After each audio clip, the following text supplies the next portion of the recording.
Bundan keyin suaqsa yetib qalsangiz, menga o'xshash jinjungu bilan yetib beqinglar, ta'm tilingiz lam qoldi. Ham ochiq-chuchuk, ham yeyishlik. Qanchalik ko'p yeysangizmi go'sht qondamaydi, o'riqlayotganlarning eng yaxshi tanlash bo'la oladi. Avval yang jinjungudan birini tayyorlab olamiz. Kütkini kesib avatgandan videoda ko'rsatgan bo'yicha tashib tutib olgandan keyin qaynayotgan qozon silib pishirib olamiz. Ko'rib mishay kapsizlar do'stlar, qo'shmaganlar qo'shib elinglar. Hozir 60 xil darsimizni faoliyat qilyapmiz.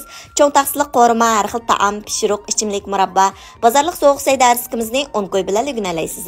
Dars tizimlatmoqchi bo'lsangiz, Undidar Nazi 7733 ekran tutgan nomer shu. Sabza so'sin kallak basi qizil lazlarni videoda ko'rsatgan bo'yicha saralatni to'g'rab tayyorlab olamiz.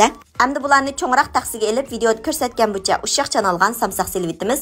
Undan keyin cho'ng ustamning dori darmaklik yog'mish tayyorlamasdan 2 qo'shq atrofli silvitimiz. Küçügen maydan 2 qo'shq qo'yib, mizlik biroq chiqarib olamiz. Undan keyin tam xurishlardan yarım qo'shq tuz, yarım qo'shq shakar, cho'ng ustamning jejinsidan yarım qo'shq silvitimiz. Cho'ng ustamning cho'ngliqi va cho'ng ustamning to'xtam javirini har qanday tamoqlarga o'rtaq ishlasanglar bo'ldi. Ta'mi gap ketmaydi, ajoyib o'xshaydi. Undan keyin 3 qo'shq shuncha qo'yimiz, tam berdi, 3 qo'shq achchiq suv qo'yimiz. Achchiq chuchuq qildi, azroq suv qo'yvasak, texim tamlik ham ko'ngilga tegmaydi. Endi bularni tashkillashtirib olgandan keyin kechki tomoqning o'rnidan bilan yeb yiqing. Ajoyib yeyishlik ta'm tilingiz lam qoldi. O'rganib oldingizmi? Qiynamsiz mitib sinab yiqing.